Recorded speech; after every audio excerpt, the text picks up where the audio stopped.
aho kwiyi case ntabwo ariko bizagenda. Noneho chip igiye kujya mu mutwe mu bwonko, chip ikorane n'ubwonko, wabyumvise? Ariho abantu bafite ikibazo bavuga ngo iyi microchip ngo bizagenda gute. Ni chip izashyirwa mu bwonko bw'umuntu, ndetse umuntu akabasha gukora as a human computer, akaba ari umuntu ariko basha gukora nka human computer. Nukuvuga ngo niba nshaka nibikuzo ambwiye ati ngwino unsange igikondo n'urugero, icyo nzajya mpita nkora address ndaya bita intekereza mugana inyohereza address, nazanyohereza address ntago nzajya kureba muri telefone. Iyo address ndayirisivinga muri computer ngiye mu bwonko, ntangire kugenda nkurikiye address. Aho umuntu yatwaraga ari kureba kuri computer y'imodoka, noneho the computer will be in my head, computer zabiri mu mutwe. Abyumvise? Noneho ntangire gutwara meze nk'ukurikire direction, ariko direction bayimaye nyifite mu mutwe. Ibyo ni byo abantu bakunda kuvuga bita microchip. Microchip zashyira mu bwonko. Yego. Ni test zaratanzwe, ushobora gushaka ubuhamya, hari abantu bane bamaze kubigeragerezwaho, kandi babasha gukorana n'imashini nyinshi. Hariho microchip za boosting ubushobozi bw'umuntu. Wabyumvishe? Bukazamuka. Ubushobozi bw'umuntu buzazamuka bugere ku kigero cyiza. Wabyumvishe? Yes. Uko atekereza, uko navigatinga, uko akora ikintu cyose, ubushobozi bwe buzagera ku rwego umuntu wese atazaba atekereza ko Imana ikiriho cyangwa Yesu wariho. Aha rero niyo ideology, antikristo ni ideology. Habavuga ngo ni papa nawe ushaka gusanga yabarwa na antikristo, wa mwuka ari wo wamufashe, ya ideology ari yamufashe. Nawe aho uri kunyumva ko umuntu ushaka gusanga iyo ideology yaragufashe. Antikristo ni ideology. Rero abakristo nubwo tutaramenya wenda n'izindi televiziyo tuzajya turinkinga kugira ngo aba live abantu benshi babashe kwigira, babaze ibibazo bashaka, hanyuma noneho umuntu abashe kwiga byoroshye. Ariko hari n'umuntu ushobora kuba ashaka kubaza ikibazo, kwiga se wo ngo aranyandikira, noneho tukatwavugana mu buryo buri personnel, kwiga by'umwihariko hari amasession menshi tuzagenda dukora kugira ngo abantu bashe gusobanukirwa na cryptocurrency ndetse na digital currency, bityo impinduka z'ubukungu ntizibashe kubatungura. Kandi ko impinduka z'ubukungu zatangiye birimo biragaragarira umuntu wese.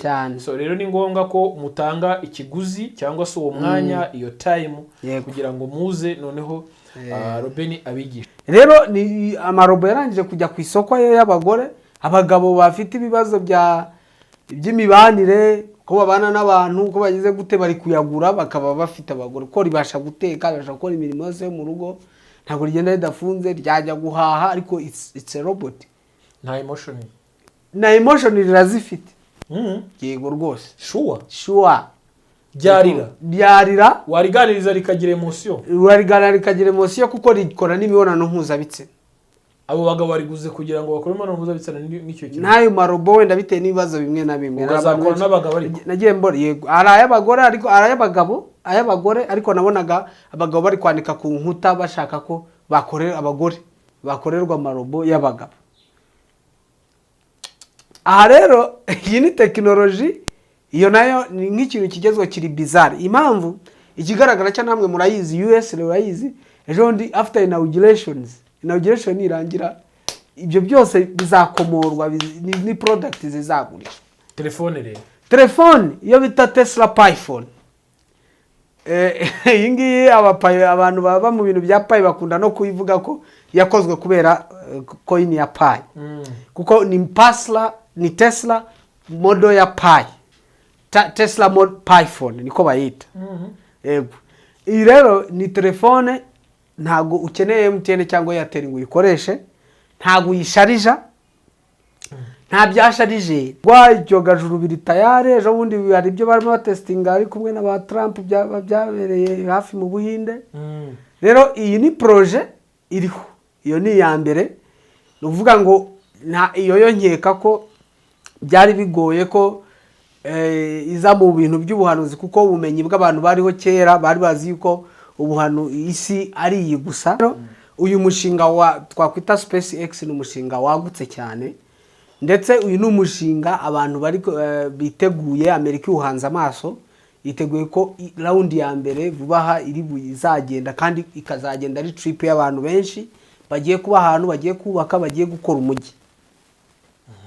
Yango ni ikintu ni ikintu gitangaje kuko ikintu bagendamo gifite umuvuduko mwinshi cyane kandi bamara igihe kinini mu nzira. Ubwo rero niba ushobora kugenda urugendo hakaba hashira amezi angahe, ni urugendo runini. Kubyumva ibi rero ni igihe byatangiye, ibi bintu byatangiye mu irushanwa byo gukora ibintu mu kirere, byo kwa accessing ikirere. Mabyibuka bavuga ko abanyamerika batanze amashusho babeshya bayafotoreye muri Area 51 babeshya Uburusiya yuko bageze ku kwezi. Ni mwiyo race niho byatangiriye, batangira ku exploring ikirere kugeza ikirere ubu bashyiramo amasatelite. Ibintu byose dukora ni kuri satellite, ngira ngo murabizi. Ariko noneho icyo navuga cyo nuko ubungubu ikirere cyabaye ibindi kugeza ubwo noneho ibi gihugu nk'Ubushinwa gisigaye gikora icyo bita kikicara kikarema icyo bita anti-satellite missile, ibisasu cyo kurasa satellite. Ruvuga icyo navuga cyo, niba hari umugabo umwe bita Morgan Freeman, abantu bari ba filime baramuzi, n'umusaza ukunda gukora ibiganiro, baramwirabura. Yego, wirabura. Baramubaje ati utekereza iki intambara ya gatatu y'isi yose iramutse ibaye? Aravuga ati intambara ya gatatu ibaye nago nshobora kumenya gusobanura ukuntu yagenda, ariko iya kane yo nayisobanura. Aravuga ati iya kane yo nta muntu n'umwe uzaba ugifite imbunda, nta ruganda, nta muhanda, ni ibiti n'amabuye n'ibyuma. Rero batandukanye uduhungu two muri Kiste n'utundi two mu Buhinde n'utundi, tugenda tugakora systeme yo kumvisha abantu ko babungukira, abantu mugabanye inyungu, sibyo? Inyungu uri kubyumva ntago ibyo bintu bibaho. Ariko iyo uri kuri ubanza urebe se ibi bintu ni Binance bindi commendinze, ni HTX, ni Beneri bindi commendinze, ni Ecobank. Ibindi byo guhura n'agahungu gahetse laptop kakakubwira ngo hari aga platform, ni nako kaba kana gakoze. Nase iyi Binance ko hari abantu bayibamo ngo bacururizamo ngo bakarangura. Binance ni networking itandukanye na cryptocurrency. Niba warajya mu ntara kubwira ngo ujye ngo muri iki kintu ngo kirungukaya, uyibwe n'uwakujyanyeyo nawe yibwe n'uwari wamujyanye, sibyo? Icyo bita networking company kwikora ibifite product igurisha. Nabaha urugero nka networking company iri ranked, iyo bita iyo nyubako yiza kuba umuntu nta kabuza ari kugusaba kuyisiga amarangi ya Beta Paints kuko ari yongerera agaciro nayo ikaguhesha ishema mu bandi. Ngaho rero yibere mu Kimbo, umurimbo wayo ubushinge Beta Paints, uruganda nyarwanda dukesha amarangi yuje ubuziranenge aryoshya aho dutuye naho dukorera. Hari ay'amazi n'ay'amavuta nka Silk Vinyl, Weatherguard, Fast Dry, Epoxy, Wallmaster n'andi adakangwa n'imihindagurikire y'ikirere. Dufite nasigwa ku byuma no ku modoka. Niba hari n'ubundi bwoko bw'irangi wabengutswa ahandi, duhe komande. Ikoranabuhanga ryacu ritunganye mu kanya nk'ako mu Rwanda, kandi twihariye gukora amastike nziza z'ibyuma n'iz'ibirahuri. Produits za Beta Paints murazisanga mu gihugu hose, naho kurangura ni Remera ya ruguru ya gare ku Muhima hateganye na Hotel Kapi, mu Gakiriro ka Gisozi hafi y'Umukindo House. Hari kandi ni Rubavu hafi y'urusengero rw'Abadive, i Musanze ni Rusizi. Ariko n'uwaba ari ahandi mu gihugu hose ashaka kurangura produits za Beta Paints tuzimugezaho kandi tukamutwaza ku buntu. Ku bindi bisobanuro iyambaza telefone n'urubuga rwacu ubona kuri screen yawe. Beta Paints, best quality, best price, good services. Unzi Bihumure TV muraho mumeze neza, nabo ni jyenyine ndikuzo Emi kandi ndi ku Ihumure TV. Hanyuma ndushimira abantu bose bakoze subscribe, mwarakoze cyane, Imana ibahe umugisha, mwagize neza. Hanyuma abantu basharinga abandi ibi biganiro ni inkunga badutera cyane. Iyo ufashe iki kiganiro ukagisharinga undi muntu ubu duteye inkunga, ubutanze umusanzu wawe. Tubasaba umugisha rero. Ndi kumwe na Robin, turashimira abantu babanye natwe umwaka wa 2024 ndetse n'indi myaka yabanje na 2025. Tuzakomezanya, uburinzi bw'Imana buzakomeza kuba kuri mwe natwe, kandi abazagenda bazadutahiriza abo bazasanga. Sikabajyaga baririmba sera batashye ngo muzadutahiriza abo muzasanga. Hanyuma natwe abasigaye amaherezo tuzabasangayo. Abarimbyi Imana bavuze ngo natwe si ku bwacu, sinzi ko baririmbye dore benshi baragiye ntabwo mbyibuka urayibagiwe impara se ntacyo twatanze ngo dukunde turame yego ngo abataragize ayo mahirwe nabo si ku bwabo kuko ntawanga kuramuka turabashuhuje suhuza abantu bataragize ayo mahirwe abataragize ubwo se bariho baba barageje abantu bagira imyizerere myinshi arabizerera mu byo bita incarnation bavuga ko wasanga wagiye umuntu adapfa ngo yimukira mu wundi akavukira ahandi mu ndabo akavukira mu nyoni rero umuntu waje naha kubera incarnation turagushuje ariko se ntabwo ushobora kugira agatekerezo kamwe hari uwanyumvishije uburyo byanze bikunze hari ibintu ujya urota ukaba turi nko muri Amerika ngo ukaba utarigeze ubibona ngo hagarutse cya gihe wari ukiriho kera ni imyizerere y'abantu bamwe bizerera muri incarnation ariko twebwe icyo nzi nizerera mu bintu bifatika yego hari ibintu bifatika biri fizike umuntu abona ubundi kwizera gushingira ku bintu bidafatika nta muntu wizera ibintu bifatika waba wizera iki uvuga ngo iyo ufashe amazi ukavanga n'isukari bibyara iji rero ibyo ntabwo ari ngombwa ngo ubyizere burya ijambo kwizera ubusanzwe rifatiye ko aba ari ibintu utazi neza buriya nubwo niyo mbivuze iyo mbwiye umuntu ngo kwizera Kristo hariyo abantu bavuze ngo ndizera ariko kwizera ijambo ubwaryo kwizera habonekamo akantu ko gushidikanya ntabwo wizeye neza ibyo bintu kuko wizera ibintu utazi neza kuko ibintu biri scientifique nk'ikintu ukavuga ati uramutse ufashe uteze imodoka ugenda ujya i Muhanga wagera i Muhanga ibyo ntabwo ari ngombwa ngo ubyizere ikintu utazi rero kwizera ubundi haba harimo gushidikanyamo gakeya si ibyo nibyo mvuga uvana umeze neza ndaho ndashima Imana yes abakunzi bawe rero turabasuhuje cyane ku Ihumure TV hanyuma kandi nawe ubwe n'umugisha bivurije umwaka mushya abakunzi b'Ihumure TV abanyarwanda muri rusange abadukurikiye bari hirya no hino mukama bahumukisa Imana ibaha umugisha yani mukama biza Imana ibahezagiwe abashingana bakavuga ngo bahezagire izo ndimi se ko ntazizi mwana rero abavandimwe b'Ubugande sinjya mbibagirwa cyane mwagiranye ibihe byiza twagiranye ibihe byiza nyuma n'abanyarwanda baba mu bihugu byo hanze nabo ntabwo njya mbibagirwa ko bajya bohereza $2 ababyeyi harya the mighty dollar hari ujya ukohereza kuri mighty dollar abantu bohere bibuka imiryango yabo bakohereza kuri mighty dollar turabashuhuje ariko nubura nta muntu waduha umunsi mukuru by'umwihariko umwaka uri kurangira umuntu abishatse yama umunsi mukuru umuntu ashatse yanaturira ntabwo twabaye ibigwari uramutse ukozweho ugakanda akanyenyeri 182 akanyenyeri ariko bari hanze ntabwo ariko babigenza hanze bakora ubwo buryo ushobora no gukoresha Binance ukanyoherereza na Binance wayikoresha cyangwa se ukaba wakoresha na MoneyGram ukanyeza nka Bitcoin ariko no kuri telefone nabwo birakuza word limit irakora ushobora kunyohereza telefone ni 0788 34 71 97 numpa ndahamagara Ruben mbwire ni hari akantu kabonetse bambwiye ko dusangira hanyuma muhamagara uyu n'umuvandimwe twabanye kera ku nkoni tukiri ingaragu cyane rwose ubukwe bwanjye wari wambaye neza sha Ruben yego ya ubushize rero twari twabwiye abantu ko nitugaruka tuzinjira nyirizina mu cyo bita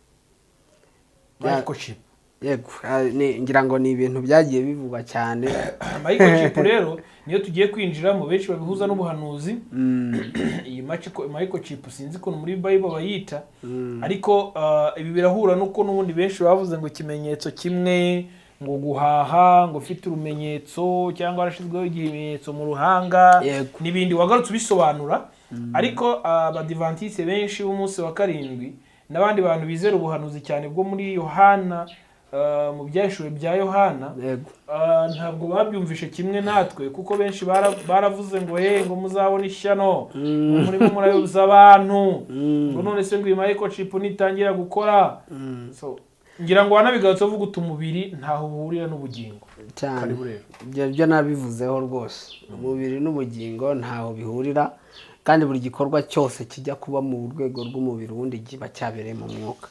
Hanyuma rero icyo navuga wenda ndaza ku n'ubundi umuhano ibyo tuvuze ngo ibyahishuwe cyangwa se ibintu byabonetse biba bigomba kuba. Yego. There is nowhere to escape that thing. Nta hantu wahungira icyo kintu. Niba byaranditswe ko microchip izaterwa abantu, siniyumvisha ko niba uri bube time travel ugasubira muri 1800 kugira ngo icyo kintu kitazakugeraho, kuko ibyahanuwe bisohorera ku bantu ntago bisohorera ku ngurube cyangwa n'ibindi. Yego. Cyakora bishobora no guhanurwa n'ibikoko bikabisohoreraho, cyane cyane ko ibyo Noah yahanuye nyuma y'imyaka 125 byageze no ku nyamaswa, nazo zirarigita ndetse bibaho. Rero aho nta gitangaza kirimo. Ngewe rero nago ndi bubisobanure ngendeye ku myemerere nabizi bitabo by'ubuhanuzi, ahubwo reka mvuge uko advancement ya technology yahigeze uyu munsi. Ari nacyo nizera neza nashidikanya yuko ariho hantu hazaziramo ibyo bintu bya microchip. Kantera gatebe neza. Yego. Ari byo hazaziramo ibyo bintu bya microchip aho bishobora kuzaba nyine ikibazo bijyanye n'abizera abafite kwizera gutandukanye, aho bashobora kuzanga zimwe muri technology zigezweho, ariko ubu navuga ko tugeze kure. Yes. Aha rero ndashaka kuvuga ku mugabo udasanzwe wujuje miliyari 400 billion, sinzi ukuntu billion, miliyari 400 z'idolari. Ni umugabo abantu benshi bakunda kumva maze iminsi ari mu matwi y'abantu benshi. Ni umugabo bita Elon Musk. Yego, bamuta Elon Musk, akaba ari umwimukira uri muri Amerika.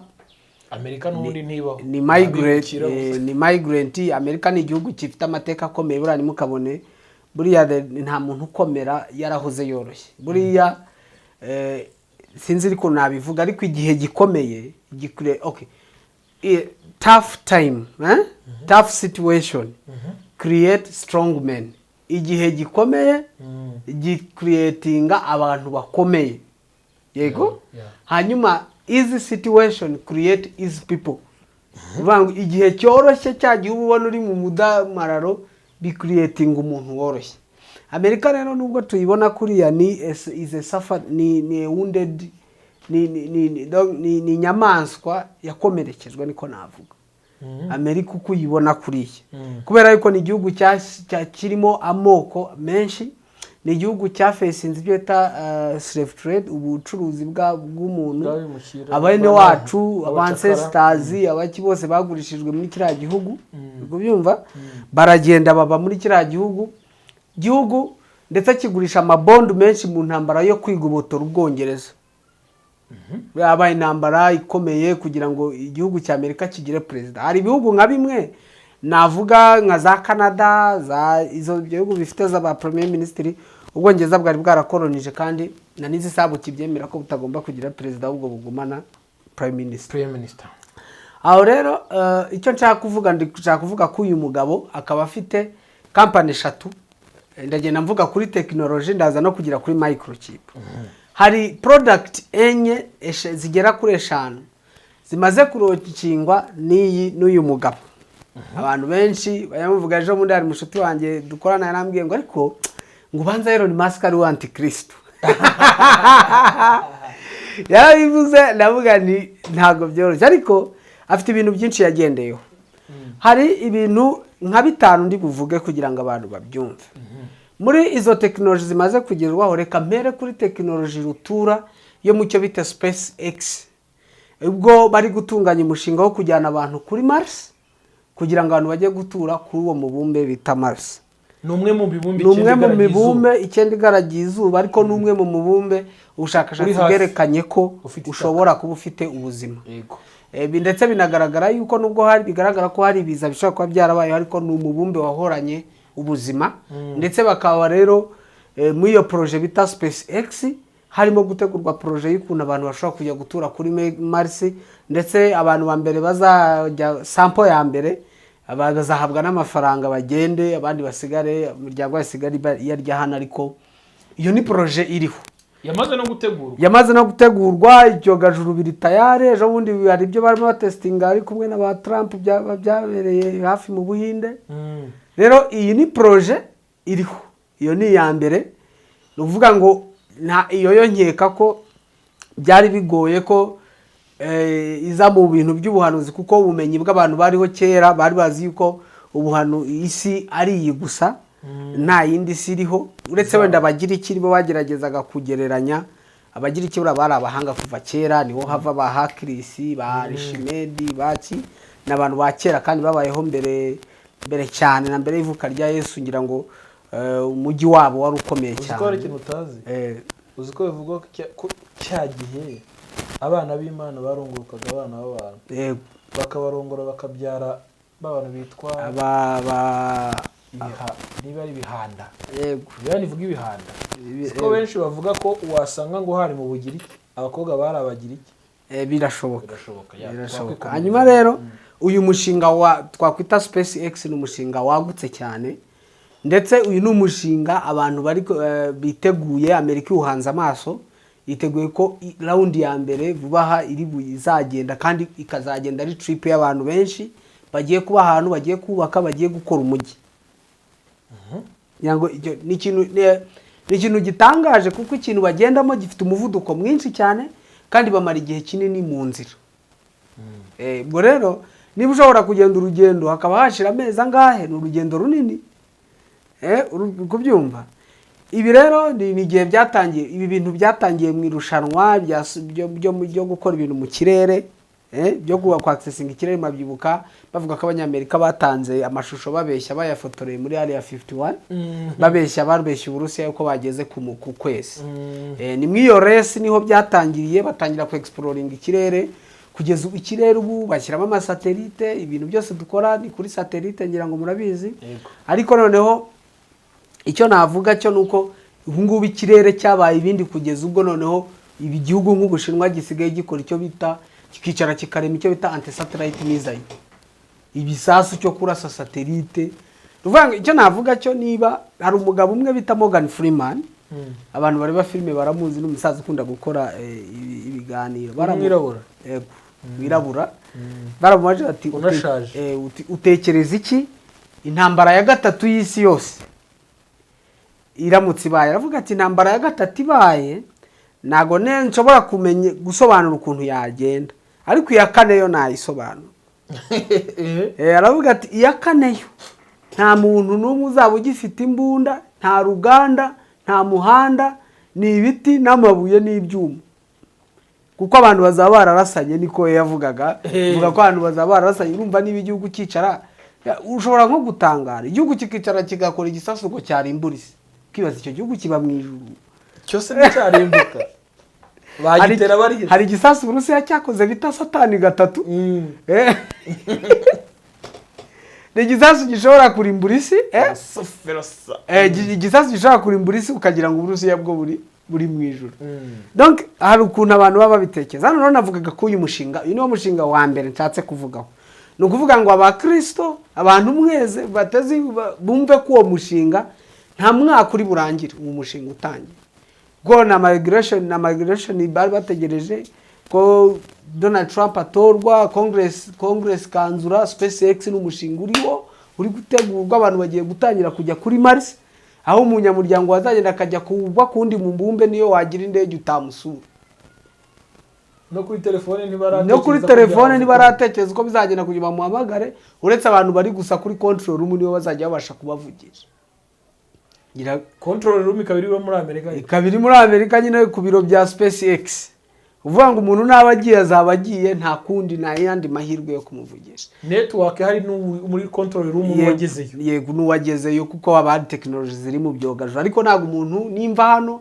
ningira Imana nangiye vuga ningira Imana hari abantu benshi babyita Imana hari abantu bazakora ibizamini kugira ngo barye mu uwo mushinga kuko ibyo byose abantu ntago ari abantu bose bazajya aba engineer hazajya abaganga hazajya abantu bafite umumaro ari umuntu wese Pana badafite umumaro bazajyayo nyuma kwa kundi babakenewe ajya muri gereza kugira ngo muvomi isigare ikora neza hazabanza abantu bafite ubumenyi mu bijyanye no kubaka kugenzura ikirere nibo bazabanza kuyobashe gukontrola no kubaka umujyi. Uwo ni umushinga wa mbere rero. Uwo wumvisha wakumva ari umushinga n'ubushakashatsi niki. Ariko reka mvuge ku mushinga wa kabiri wakozwe. Umushinga wo gukora women, abagore, amarobo y'abagore. Biratangaje jo ndimo ndeba iryo ni ryo robo ryonyine rigurwa amafaranga. Nabonye rigurwa amafaranga make ibihumbi 7 $7. Iryo robo. Yego. Ukurikije uko andi marobo yose agura. Yego. Amarobo y'abagore bari umubonye wagiye n'umuntu. Ari smoothie nk'umugore sibyo? Abasha kuganira n'umugabo runaka. Jo nabonaga abantu hari umuntu wari urimo gutanga ubuhamya muri Kenya waguze iyo robo, afite n'umugore mu nzu ujya kuri sharijeri. Yego, abantu barajya ni projet iri gukorwa cyane. Rero ni amarobo yarangije kujya ku isoko y'abagore, abagabo bafite ibibazo by'imibanire, ko babana n'abantu, ko bagize gute bari kuyagura bakaba bafite abagore, ko ribasha guteka, ribasha gukora imirimo yose mu rugo, ntabwo rigenda ridafunze, ryajya guhaha, ariko it's a robot. Nta emotion. Na emotion rirazifite. Yego rwose. Sure. Byarira. Wariganiriza rikagira emotion. Wariganiriza rikagira emotion kuko rikora n'imibonano mpuzabitsina. Abo bagabo bariguze kugira ngo bakore imibonano mpuzabitsina n'icyo kintu. Nayo marobo wenda bitewe n'ibibazo bimwe na bimwe. Bazakora n'abagabo ariko. Nagiye mbora yego. Arayabagore ariko ayabagore ariko nabonaga abagabo bari kwandika ku nkuta bashaka ko bakorera abagore bakorerwa amarobo y'abagabo. Aha rero iyi ni technology iyo nayo ni nk'ikintu kigezwe kiri bizarre. Impamvu kiri gukuraho icyo bita human race. Human race. Ejo bundi Elon Musk niwe watangaje aravuga ngo Singapore niba nta kintu leta ikoze igihugu 50 extinct izaba yarashize we izaba yaravuye. Ukumva aho rero atanga insurance. Icyo rero ayo marobo ari gukorwa ntugire ngo hari ikindi ari gukura icyo bita human race.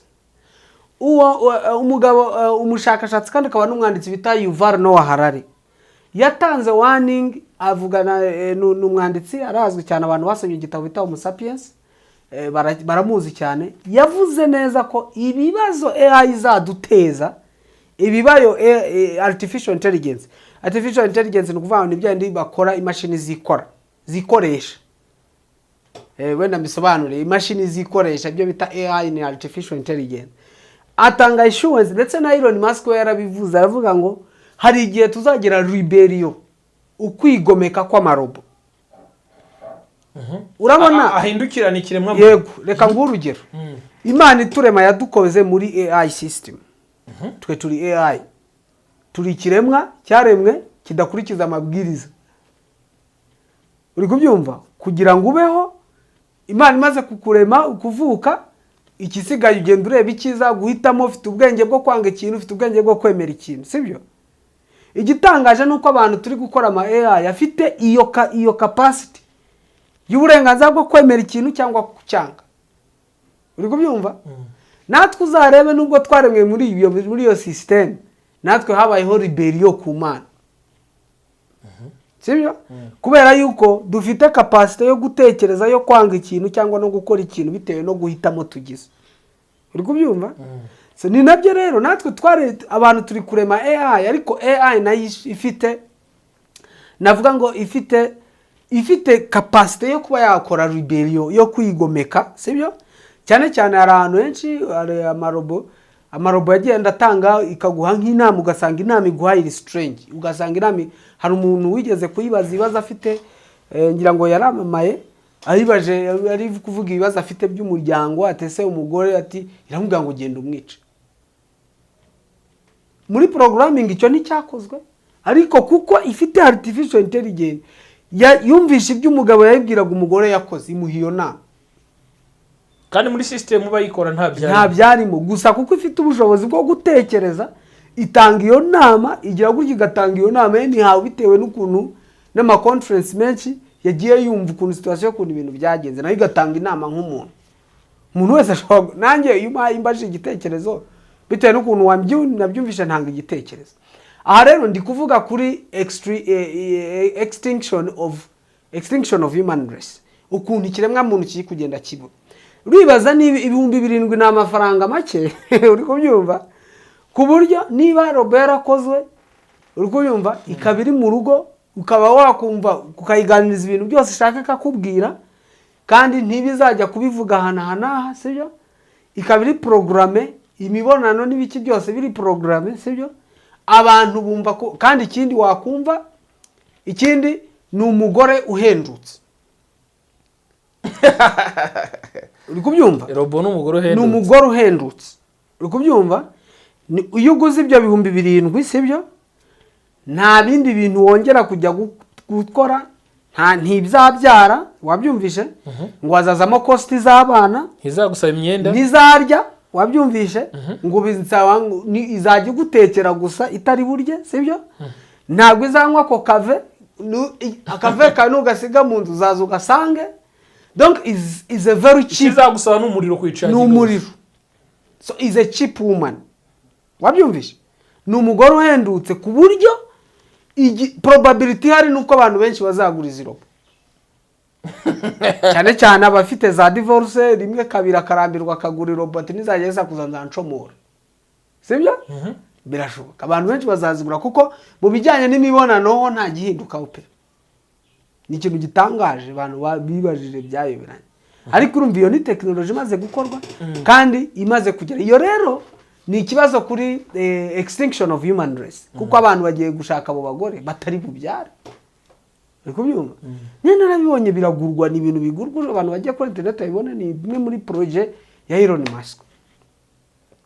None Elon Musk yabonye muri Philippines no muri Korea bashobora kubura abantu, muri Singapore no muri Korea. Muri Singapore aravuga ngo mu myaka 50 igihugu kizaba kitakiriho kubera ko abantu batakibyara. None ko afite umushinga wo gukora izo robo. Uri hano umushoramari sibyo, umushoramari ikintu cyose aragikora agakora, kuko nubundi nubwo muri Singapore atakoza amarobo abantu ntibabyaye. Uri kubyumva? Kubera iki Singapore ni igihugu cyarakanguriwe kugira abana benshi, ibiki za metode zose preventions n'ibindi zirakoreshwa kugera ubwo igihugu umuntu abyara kikamuha 40,000. Ibaza kubyara umwana ukajya gufata 40,000 by'idolari. Mu gihe twe turi kuvuga ngo bagabanye urubyaro. Mu gihe twe ariko natwe bya byose nidukomeza kugabanya tuzagera tugere mu iyo stage. Ejo bundi warabyumvishe ntuza Uburusiya bwakoze iyo bita Ministry of Sex, ministeri ijyanye na family n'ibiki, aho abantu ministeri kushinze gukangura abarusiya kubyara. Ni nyuma yuko abarusiya byabonye ko badafite igisirikare gihagije, aho bashitabaje abo muri Chechnya sibyo, bakitabaza abo muri Korea 10,000, bakitabaza abo kwa General Kadyrov, yego ni muri Chechnya, bakitabaza Belarusi kugira ngo babashe kudekuvura intambara bafite sibyo. Aho rero niho hongerwamo ministeri ishinzwe kubyara, Ministry of Sex, aho abantu bagomba kubyara, kuko bararebye basanga bagomba kongera military personnel hafi kugera kuri 1,000,000. Kandi abana bazatinda kuvuka. Ariko bariya utekereza igihugu ntabwo witekerezaho, utekereza na nyuma yaho utagihari. Aha rero Elon Musk yo niyo project ya kabiri ngira ngo abantu bamenye. Ubu ngubu rwose ugiye kuri Amazon you can order your woman. Ugiye ushobora kuandikira, hariho support number, ugakoresha command umugore wawe bakamukoherereza ukajya kumufata muri Majerwa, you keep your woman. 7,000 by'idolari. So this is a very cheap woman. Ni umugore uhendutse. Kumva inamamvu nabonye abantu muri Kenya cyane muri Kenya imeze nk'iri, abantu bo bameze navuga ngo baravanze, ariko navuga abantu batangiye kugura izi robo. Arotonze ubuhamya muri Kenya cyane. Mu Buhindi, muri za Nigeria urabizi ntibashobora gutanga. Nigeria nishobora gutanga. Abantu bari kugura izi robot sibyo. Projet ya gatatu, iyo niyo ya kabiri, iyo ni ya kabiri mvuze. Reka tuvuge kuri indi projet ya gatatu iyo kongerera umuntu, reka mpere ku ya telefone, yo gukora telefone n'inzu, aho inzu igura 7,000 inzu barayizana ugahita uyinstara mu kibanza, ugomba kuba ufite ikibanza ukagura inzu ukishyura shipping cost, inzu ikaza, abantu barakomeza bajya kuri internet bashobora gukoramo izo nzu bakabibona. Izo zose ni projet inzu. Telefone ye itajyamo simukadi kanyivugeho, aho iyo telefone izagikura. Uretse gato inzu se inzu irava muri Amerika cyane ize mu Rwanda, inzu iraza iri demontable, inzu iri demonte, izari ibipande pande, uhita ufatanya uzamura mu kibanza cyawe, inzu igahita ku mafaranga make. Leta ya rero sirazemera. Ni ibintu urumva, niba Donald Trump yabaye president afashijwe na Elon Musk, uri kubyumva? Ubu ngo ibihugu bidafite regulation zo byarangije kwimportinga iki izo ntuza izo product.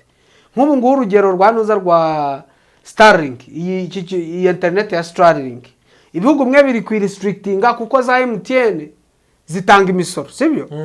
Za Airtel mu bihugu zitanga imisoro, sibyo? Ariko umuntu natanga amadolari 200 akagura internet ya Starlink akayishyira mu rugo, wibuke azajya yishyura he? Kuri SpaceX internet y'ukwezi. Leta ntizabona ukuntu ikuraho imisoro yayo. Wabyumvise? Ibihugu bimwe biri kubaninga internet kuko ari internet nziza itanyura muri fiber optique iva ku cyogajuru direct. Rero hari ibihugu bimwe biri kugenda birimita ibyo bintu bishyiraho ama regulations kugira ngo birimite, ariko ikigaragara cyo namwe murayizi, US murayizi, ejo ndi after inauguration irangira ibyo byose bizakomorwa, ni product zizagurishwa. Telefone iyo bita Tesla Python, iyi ngiyi abantu baba mu bintu bya Pi bakunda no kuyivuga ko yakozwe kubera coin ya Pi, kuko ni Tesla model ya Pi, Tesla model Python niko bayita. Yego, iyi rero ni telefone ntago ukeneye MTN cyangwa Airtel ngo uyikoreshe, ntago uyisharija, nta byasharije. Iyi yongira ngo izahita iba igurwa ahantu hose kubera yuko yabonye certificate y'ibijyanye n'ibidukikije, kuko burangwa amasharijeri yangiza ibidukikije kenshi cyane, kubera ko tugura sharijeri buri munsi. Iyi telefone yo yarangije kuba approved yuko irindi bidukikije, kuko uyifite imirasire mike yifite ibiri gusharija iyo telefone. Ntabwo ukeneye kuyishyira kuri sharijeri, ntabwo ukeneye kuyishyira ahandi hantu hariho hose. Iyi telefone, iyi Tesla Python ni telefone ihendutse, ariko ibintu byose server yayo yose ni kuri Starlink, icyogajuru bita Starlink. Nta internet uzagura. Ubwo nawe urumva iyo telefone hazaza ama restrictions y'amareta bitewe nuko ntago byoroshye kwinaga muri system ako kanya. Kuko urabona dufite MTN ifite restrictions nyinshi, amafaranga yose tubikuje buri amafaranga ibikuje amafaranga akaguca 100, hari aga pourcentage kajya muri Rwanda Revenue cyangwa Uganda Revenue bitewe n'ahantu bose bafataho. Ariko iyi modo ni ikorwa bizagorana, kuko modo ntago igihugu kizavuga ngo dufite infrastructure ntikizakubaninga kuri internet. Wabyumvise? Urabona ubushize Yoweri Museveni kaguta mu matora afunga internet Buganda, ntazabikora ngo bikunde, kuko nta infrastructure ihari yavuga ngo muyikureho ngo mukure haba. Ni kuri Starlink umuntu ari ku cyogajuru ntago uzakuraho ngo bikunde. Uri kubyumva? Rero bizagorana cyane ko amareta ngo afate izi technology, ngira ngo urabyumva. Aha rero ubwo navugaga kuri telefone, navugaga ku bindi.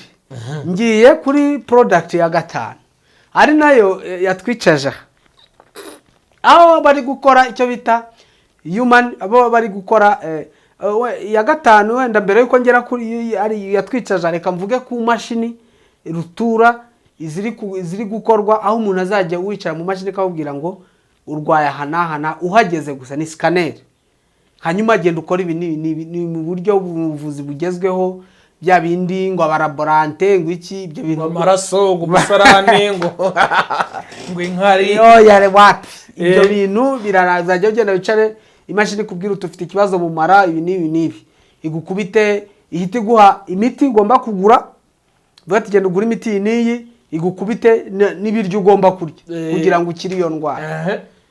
ubwo abazataha nabo biyumvisha iyo mashini abizacyura biyumvisha. Urumva ni imashini iri kuri ifite tekinoloji yambaye, bigoye ko umudokiteri ajya guforeranya. Buriya ahanini ubuvuzi umudokiteri akunda guforeranya indwara akazagereranya ubwihindurize.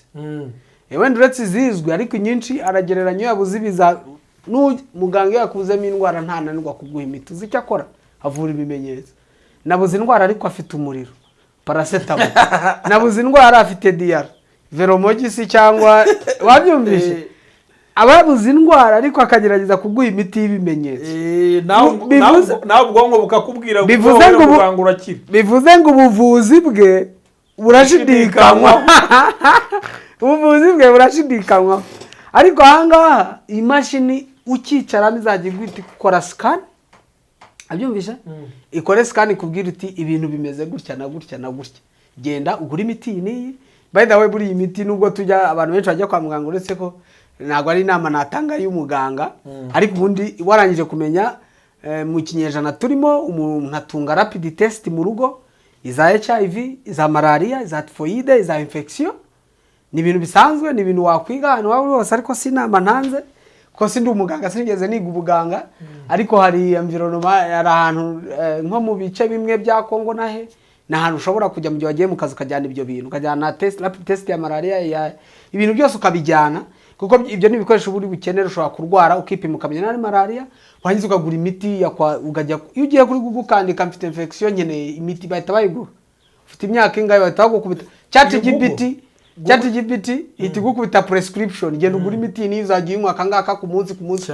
Nuvuga ngo ntabwo urindiye kubona muganga bakubwiye. Nubwo wenda abantu bizera bizera ubumenyi bw'umuntu, ariko ChatGPT bifite amakuru aruta n'ayanjye kandi ari byo nkubwiye. Keretse habayemo ikosa mu kugayidinga, ariko iri very sure igukubita iyo inavigating internet yose. Mu gihe wowe uri kunavigating utusomo dukeya wafatiye ku ishuri runaka, iyo yabikusanyije byose, iyo iba yabikusanyije igendeye no ku ma research yo. Iyi product rero ni machine tuzatwicaramo scanner. Ni scanner ni ukwicaramo ikahita ikuvura. Donc ni machine yo kukuvura. Igahita ikukuta prescription, ukagenda ukagura imiti ukayinywa uko yayiguhaye, raporo ikayiprinting. Kandi gitangaza cyane ngo ugiye kuzajya bikora mu rurimi wumva cyane rwose. We wibaza mu Kinyarwanda, si ngombwa ngo ujye kubaza ngo mu Cyongereza nguki. Aho rero niyo project ya gata. Reka ariko noneho tuvuge ku project wahereyeho mbaza. Iyi project ya microchip mu bwonko bw'umuntu, uri kubyumva? Dusanzwe twaccessinga Google dukoresheje ama computer, kandi kuti ugashakinga wenda nka location muri Google, wenda ukashaka ngo KN wenda KG 104.8 104 ST aho tuye. Ugasacinga muri Google ikakwereka. Noneho abantu batwara imodoka bo barabizi, ubishyira mu modoka ugatwara uri kurebaho igutwara. Aho kwiyi case ntabwo ariko bizagenda. Noneho chip igiye kujya mu mutwe mu bwonko. Chip ikorane n'ubwonko. Wabyumvise? Ariho abantu bafite ikibazo bavuga ngo iyi microchip ngo bizagenda gute. Ni chip izashyirwa mu bwonko bw'umuntu, ndetse umuntu akabasha gukora as a human computer. Akaba ari umuntu ariko basha gukora nka human computer. Nuvuga ngo niba nshaka nibikuzo ambwiye ati ngwino unsange igikondo n'urugero. Icyo nzajya mpita nkora address, nzajya mpita ntekereza mugana inyohereza address. Nazanyohereza address ntago nzajya kureba muri telefone. Iyo address ndanyirisivinga muri computer ngiye mu bwonko, ntangire kugenda nkurikiye address. Aho umuntu yatwaraga ari kureba kuri computer y'imodoka, noneho the computer will be in my head. Computer zabiri mu mutwe. Abyumvishe? Noneho ntangire gutwara meze nk'ukurikire direction, ariko direction bayimaye nyifite mu mutwe. Ibyo ni byo abantu bakunda kuvuga bita microchip. Microchip azashyira mu bwonko. Yego. Ni test zaratanzwe, ushobora gushaka ubuhamya. Hari abantu bane bamaze kubigeragerezwaho, kandi babasha gukorana n'imashini nyinshi. Hariho icyo gihe umuntu ufite iyo chip byanga bikunde tuzabona ko arenze, reka mbivuge gutyo. Kuko umuntu ufite iyo chip azajya agera ku modoka ye ayatse kuko ari computer. it's a computer to a computer, ntakeneye urufunguzo, ntakeneye gukanda he, ari ibintu byinshi azakora. Noneho rero wibaze abana bazajya baba bari ku ishuri, uwayikuza arimo microchip, uwanjye itarimo.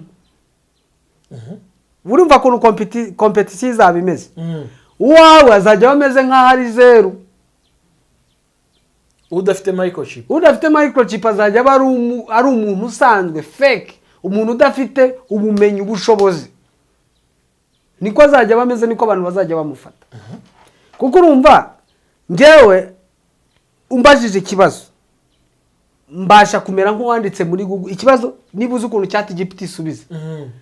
Nitamenya vuga ngo duye mu nzira ukambaza, nje mfite microchip ukambaza utariko uti wenda UNHCR ikorera he, ukambaza uti Croix Rouge ikorera he, ngiye kuko mfite chip nzamera nk'uri gusakinga muri Google cyangwa se uri gusakinga kuri ChatGPT.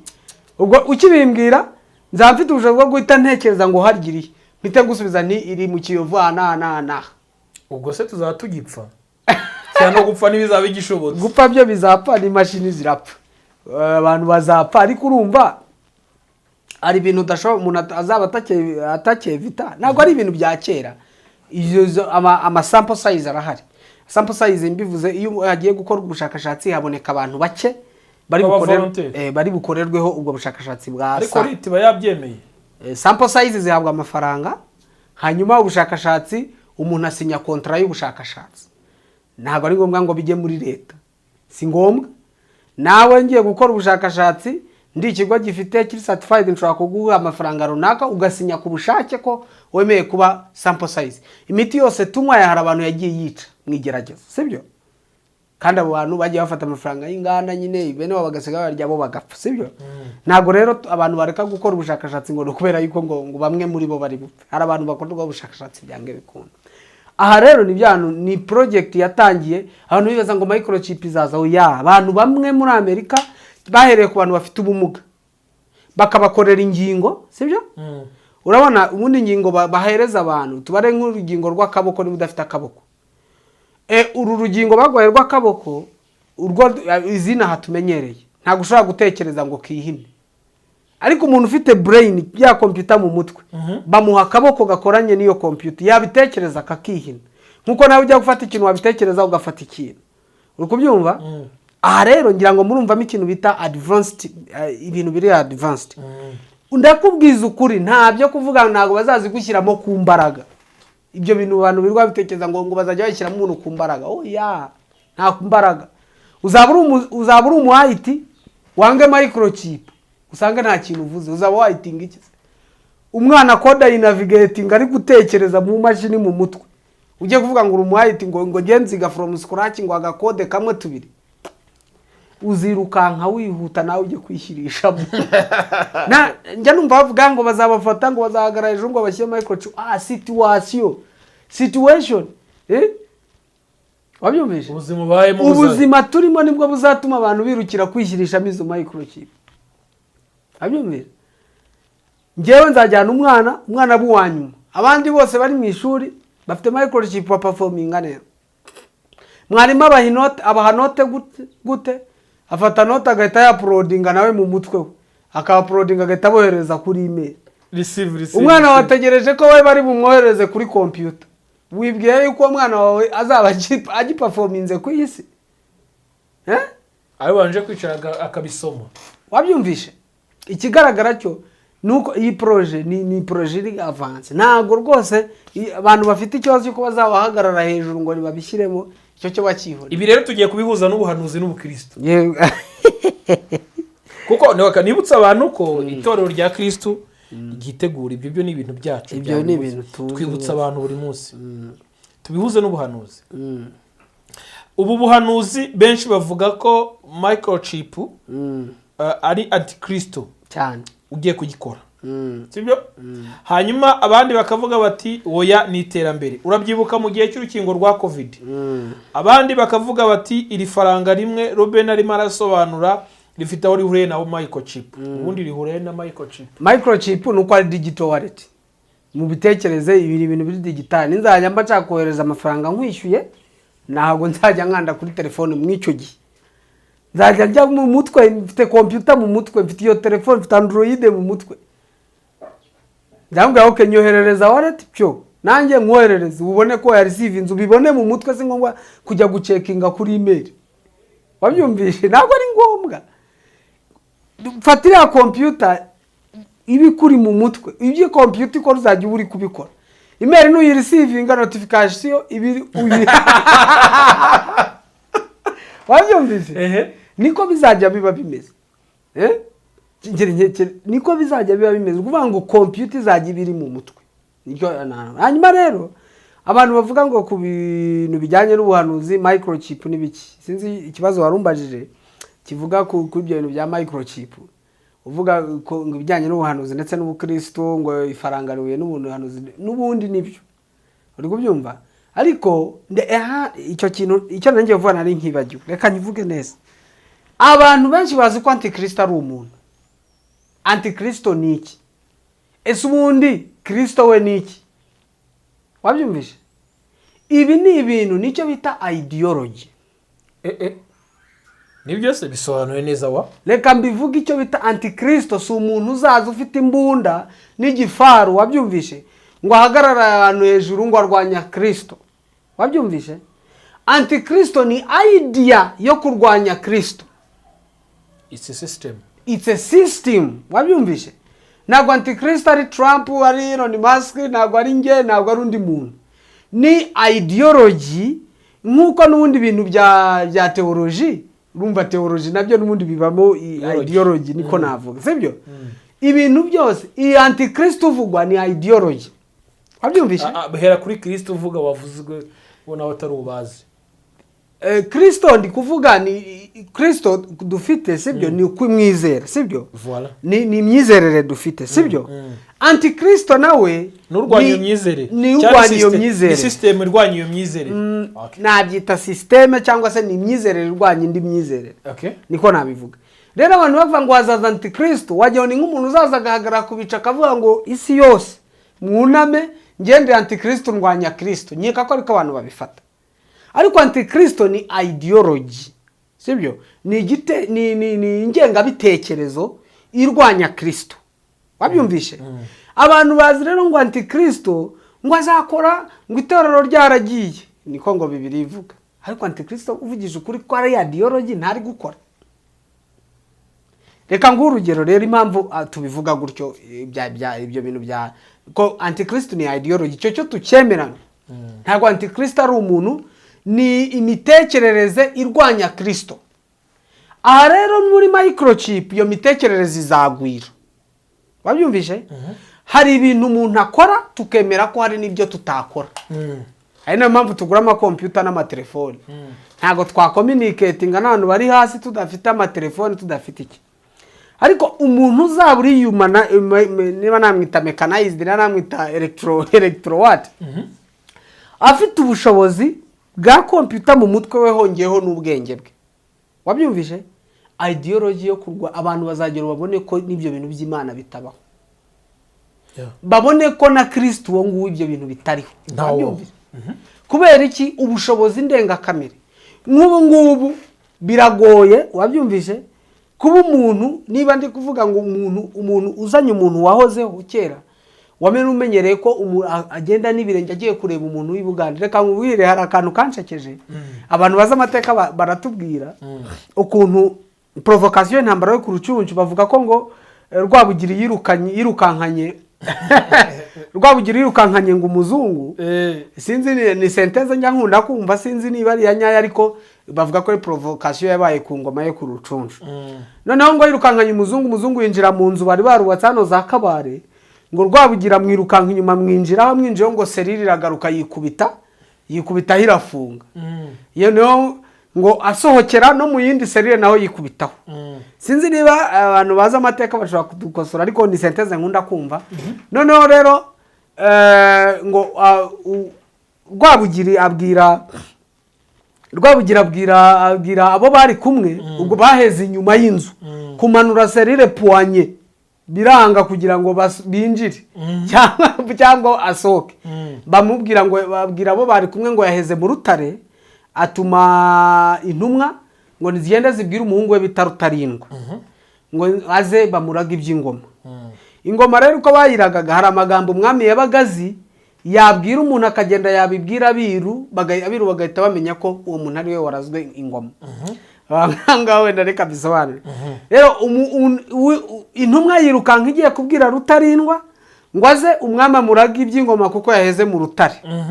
Hanyuma ngo iri mu nzira ngo ikubitana na mushiki w'umugore wa Rwabugiri uwo bita Kabare. Atese ko bimeze bitatu ndirukanka atubungiye ibwami ngiye kureba Rutarindwa azisamurage iby'ingoma kuko ise yaheze mu rutare. Babyumvije nuko arimo agenda kubitanye na Kabare. Kabare arirukanka aragenda ajya ku rutare. Abwira umwami abwira Rwabugira ati nyamuneka naje ngaho ndaga iby'ingoma. Undamuraga rero iby'ingoma. Kabare aragenda. Noneho rero Rutarindwa haziye ati ni ngewe ati ninde uvuye aha. Umugaragu yibuka ko yahuye na Kabare ari we yahaye ayo makuru. Umwami ati rero tubwo biratangiye ingoma nayitanze. Niho rero ngo havuye intambara yo ku Rucuncu. Icyo nashaka gusobanura hano nuko ugaruye ugaruye Kabare cyangwa Rutarindwa cyangwa nabandi cyangwa uwo mugaragu wakoze urugendo ave Kabare agiye kuvuga ko umwami yaheze mu rutare akabona ukuntu mpamagara hano ngahamagara Icyangugu nukuri ko Imana atavuga ati isi yararangiye. Babyumvise abadayimoni barakora ntabwo ashobora kubyumva sibyo. Hari donc ni cyo ngicyo nashakaga kuvuga aho ngaho. Ahangaha uyu munsi icyo gihe kubera ubushobozi umuntu azaba afite hazazamo imbaraga zo kurwanya Satani Kristo. Yego iyo rero iyo myumvire yo kumva ko Imana itakibaho, yo kumva ko abantu bashoboye byose, iyo myumvire yo kumva ko abantu nta kintu bagikennye sibyo, iyo myumvire yo kubona ko umuntu afite ubushobozi buri hafi 80% cyangwa se 100%, niyo ideology ya Antikristo. Wabyumvishe?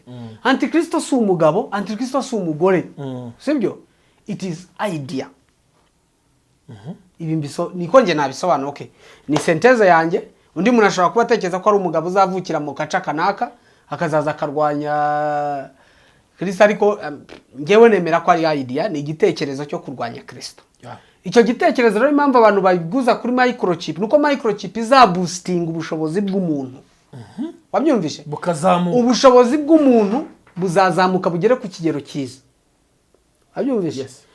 Uko atekereza, uko navigatinga, uko akora ikintu cyose ubushobozi bwe buzagera ku rwego umuntu wese atazaba atekereza ko Imana ikiriho cyangwa Yesu wariho. Ibyo rero niyo idea, niyo Antikristo ya nyayo.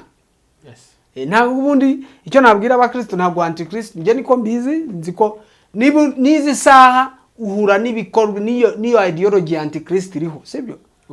Irakora irakora ahantu hose. Ariko icyo giheho ubushobozi bw'umubiri w'umuntu numara kongerwa hasizwemo iyo computer mu mutwe w'umuntu, aho umuntu akora ikintu cyose. Reba nawe ibikoresho dufite hano, reba amakamera, reba ibiki, kugira ngo tubashe gukora akazi. Reba ibyo bintu byose kugira ngo uraninge ihumure bizasaba umutwe. Waba ushaka gufirima ukarebesha ijisho, uri kubyumva? Icyo urebesheje ijisho nabyo ukarwana na focus ugahita wa-uploadinga. Wabyumvishe?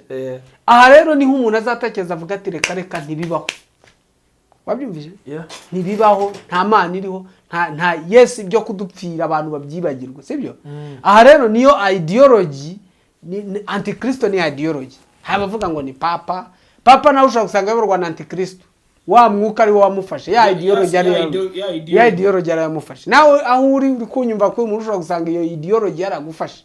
Antikristo ni ideology. Rero abakristo kurwana na Antikristo ni ukurwana n'igitekerezo kirwanya Kristo, cyo kutemera Kristo. Ntabwo ari umuntu mutegereje ngo muzajye mu rugamba cyangwa ngo hari ikintu. Benshi bazi ko ari umuntu uzahagarara ahantu ku gasozi, yego akavuga ati ngewe yego ni ideology arakora. Bavuga ku mugara, ariko nemeza ko icyo kintu ni umuntu namara kuba boosted aribwo hazatangira rero icyo kintu nibwo Antikristo, nibwo abantu bazarwanya igitekerezo cy'uko Imana ibaho, nibwo abantu bazarwanya igitekerezo cy'uko Yesu ariho yabacunguye. Icyo gitekerezo uko bizagenda kose kizarwanwa uko byagenda kose kuko bizasaba ko kirwanywa kuko ugereranyije n'iyo boosting izaba yabaye. Aho rero icyo nabwira abakristo nuko icyo bakeneye nta kindi, abakristo ikintu bakeneye ni ukumenya amacenga ya antikristo ahubwo. Ntibategereze ko ari umugabo wambaye inyama n'amaraso uzaza kurwanya Kristo. Ni idea, ni ideology, ni igitekerezo. Sibyo? Ni ingengabitekerezo, reka mbyite gutyo. Yego. Nibo yafite imvugo nziza. Ni ingengabitekerezo irwanya Kristo. Kandi ingengabitekerezo ni mbi. Ni mbi cyane. Twebwe abanyarwanda turi abantu tuzi neza yuko ingengabitekerezo ari ikintu kibi cyane kuri twe. Rero uribaza niba ingengabitekerezo yo kurwanya Kristo izakwirakwira. Ariko biturutse ku icyo kintu cyo kuboosting imikorere n'imimerere y'umuntu, bivuze ngo antikristo kwera azaba ari gukora. Nta muntu bizabigoye kubona umuntu wemera Kristo. Icyo gihe none se ku buryo n'umupaseri bizagorana ko yajya mu rusengero akajya kubwiriza, ariko se ntago bizabyoroshye ko kubwiriza uzaba wiga iki se? Wiga theology ninde muntu uzaba utayizi? Nihe concept uzaba uri kunyigisha yo kumbwiriza? Ntago bizakunda. Uzaba uri kumbwira ihe concept. Itoro izaba ryagiye. Ubushakashatsi nturi gukorera mu mutwe wanyu. Ikivuga turi mu gihe aho nkureba nkamenya ko watangiye kurwara. Kavuga you are getting cancer. We uri kugenda urwara cancer. Ni ibintu byumvikana. Aho rero niho umuntu antikristo aya ideology. Abantu bazatangira guhakana ati no Imana ntibaho. Nibwo igitekerezo cya antikristo, nibwo abantu bavuga ko azaba ari kumugaragara ariko no barakora. Aho rero ni kumugaragaro, ntabwo ari umugabo uzaba uhagaze ku gasozi, ahubwo ni ideology nibwo izatangira kuba gukora. Ndumva ari ibyo. Robert, reka tugushimire, ariko noneho mukomeze gutanga umusanzu wo gukomeza kubivuga no kwigisha abantu, kubera ko byaba bigoranye ko abantu bazatungurwa, ahubwo tukababwira ntibumve bakazatungurwa. Ikindi urabona ko kuri iki gihe hari system yo kuvanga abantu babyare bake, bashoboye kugira gute, ngo bashoboye kurera ngo be kurenza umubare.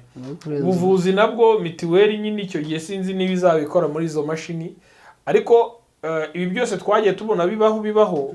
Urabizi imbere bakundaga kuvanga abagore benshi bapfa babyara, byaje kugabanuka kubera ko isajyari bakorerwa ni isajyari. Sinasajyari gusa n'abagore babyara nabo ni bake. Ega mujye mubitekereza. Ubu kubagwa byaroroshye ariko yego byaroroshye, ariko n'abagore, impamvu abagore bake nabo bapfa n'abagore babyara ni bake. Paraporo y'icyo gihe habyaraga benshi bityo hagapfa benshi. Sibyo? Nabyo mu bige byagabanyije abapfa babyara, nabyo umubare w'ababyara no kugabanyuka nabyo birimo. Nabyo biri muri factors zatumye ibyo bintu bigabanyuka. Yango uri kubyumva yego. Reka ngushimire muvandi, wakoze cyane. Imana igumugisha, nizere ko umuhate watari ubusa, n'ubutaha n'ejo wundi kandi uzagaruka cyane rwose, kuko ntabwo urugendo rurangiye. Yego bakunda ibiganiro byanjye, nkunda abantu bajye kuri the content, ariko bashobora no gukritika. Ngiye nkunda critique cyane uko numva ibintu, ntabwo ari ngombwa ngo umuntu yumve nkuko mbyumva, ariko critique tuma nongera kwiga ikintu. Nyamuneka abantu rwose muba muri kwihumure TV mujye mwandika muri comment, uvuga utaha ahantu wibeshye si gutya ikintu kimeze. Ntago bindakaza, ahubwo bituma nsubira muri research neza, ukajya gukora research. Yego.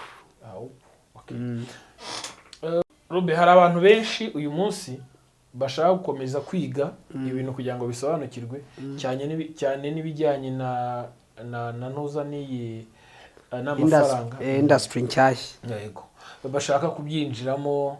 Sinzi niba mwigishiriza amafaranga angahe, sinzi niba ari ubuntu, ariko ibintu by'agaciro ntabwo byaba ari ubuntu. Yego, ntabwo ari ubuntu. Ni ushaka kubikora, ntabwo hari amasession kwigisha live turi gutegura, aho abantu bazajya bajoining iyo live mu rwego rwo kwiga. Kwiga ni handi umuntu yisanzura akabaza ibibazo byose ashaka kuri live. Ariko ubwo ngubwo kugira ngo mbese live ikurikiranye ni ukuba uri kuri The Content TV. Kuri The Content TV niho live izajya ikorerwa, nubwo tutaramenya wenda n'izindi televiziyo tuzajya turinkinga kugira ngo aba live abantu benshi babashe kwigira, babaze ibibazo bashaka, hanyuma noneho umuntu abashe kwiga byoroshye. ariko hari n'umuntu ushobora kuba ashaka kubaza ikibazo kwiga se uwo ngo aranyandikira noneho tukatwavugana mu buryo buri personnel kwiga by'umwihariko hari amasession menshi tuzagenda dukora kugira ngo abantu bashe gusobanukirwa na cryptocurrency ndetse na digital currency bityo impinduka z'ubukungu ntizibashe kubatungura kandi koko impinduka z'ubukungu zatangiye birimo biragaragarira umuntu wese so rero ni ngombwa ko mutanga ikiguzi cyangwa se uwo mwanya iyo time kugira ngo muze noneho Robeni abigisha ntabwo arabona sale yo kwigishirizamo ariko ni muwa benshi tuzategura sale tujye twigisha ibintu tubyishyure kandi nta mafaranga yandi bisaba kwa nabo bantu ngo barashora amafaranga kubera ko hari uwigeze ambaza ngo uzamubaze izi company zo zagiye zibaho zikaduhombya uvuga ko arizo zatwaye abantu zaciye abantu intege icyanyuma ngo wari wavuze bano ba